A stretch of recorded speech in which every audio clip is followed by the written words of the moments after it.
कभी तकलीफों का सामना किया है? क्या अपने आप को कभी उस जगह पे पाया है जहां आपको ऐसा लगे कि अब मृत्यु के अलावा कोई भी आशा शेष नहीं रही?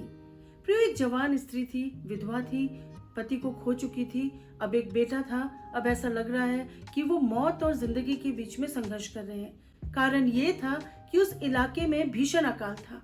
बचने की कोई गुंजाइश नहीं थी क्योंकि अकाल सब जगह फैला हुआ था। उसके पास थोड़ा सा आटा था और थोड़ा सा कुप्पी में तेल था एंड वो निकली थी लकड़ी बीनने के लिए कि आखिरी रोटी बना के अपने बेटे के साथ खाएगी और उसके बाद जिंदगी का अंत तो होना ही है।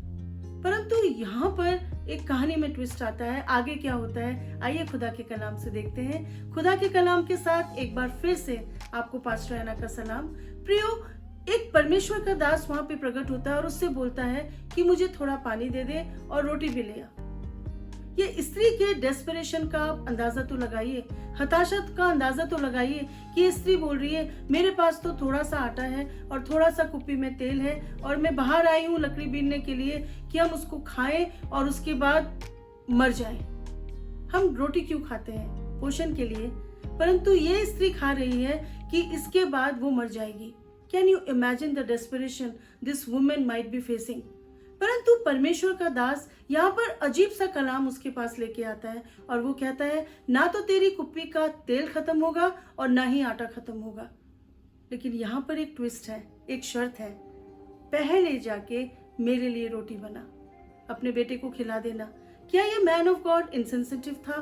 क्या उसको उस स्त्री के दुख का अंदाजा नहीं था? क्या उसके दिल में दया नहीं थी? परंतु प्रियो, यहाँ पर परमेश्वर का एक कलाम था जो छिपा हुआ था।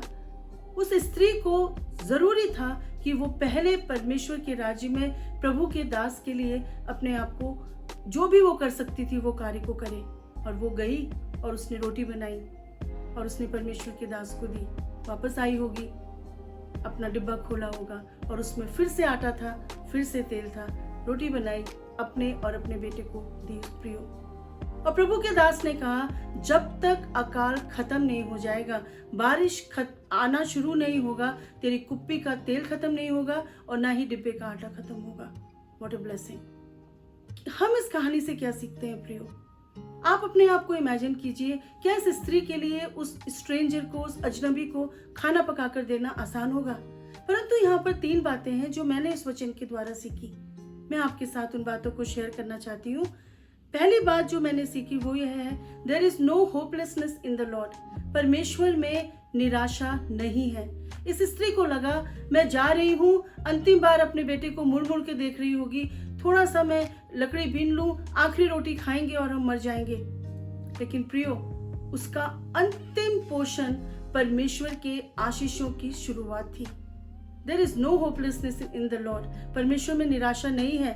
जब आपको लगता है कि आपकी परिस्थितियां आपके विरोध में हैं, मैं आपको कहना चाहती हूँ, परिस्थितियां पूरी बात नहीं बताती। जितना हमें दिखाई देता है हम उतना ही समझ पाते हैं। लेकिन वचन में लिखा है विश्वास अनदेखी वस्तुओं का प्रमाण है। उस विधवा की अंतिम रोटी परमेश्वर की आशीषों की शुरुआत थी। और जब परमेश्वर आ गए तो बारिश होने तक उनकी कुप्पी का तेल और आटा खत्म नहीं हुआ। दूसरी चीज, there is no lack in the Lord. परमेश्वर में कमी नहीं है प्रियो। उसका आटा खत्म होने वाला था, परंतु परमेश्वर का दास एलिया वहां आ रहा था।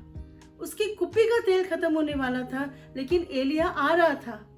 और जब वो लकड़ियां बीनने निकली आखिरी रोटी बनाने के लिए, प्रभु का दास आ रहा था। What does it mean?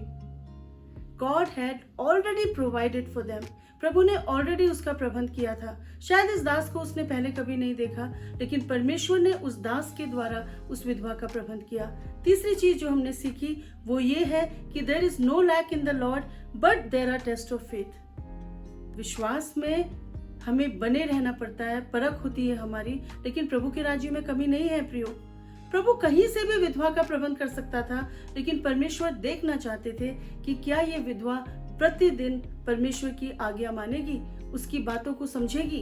प्रियो, एवरीडे उसके लिए जरूरी था प्रतिदिन वो प्रभु के दास के लिए पहले बनाए और उसके बाद खुद खाए।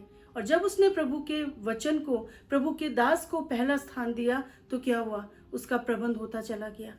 आपसे मैं कहना चाहती हूँ कि आपको ऐसा महसूस होता है कि आप बिल्कुल मृत्यु के कगार पे पहुंच गए हैं, कोई आशा नहीं है, डेस्परेशन है, ज़िंदगी में निराशा है, मैं आपसे कहना चाहती हूँ परमेश्वर में निराशा नहीं है। वो आपके लिए कहीं से प्रबंध कर सकते हैं, but he wants you to obey him and trust him. In the middle of drought and desperation God provided for that woman. हताशा और अकाल के बीच में परमेश्वर ने उस विधवा का प्रबंध किया। प्रियो, परमेश्वर वही है जो कल, आज और हमेशा तक एक जैसे हैं। यदि आप उस पर विश्वास करें और वही करें जो वो चाहते हैं, तो परमेश्वर आपका प्रबंध करने में सक्षम है। प्रभु इस वचन के द्वारा आपको बहुतायत से आशीष दे।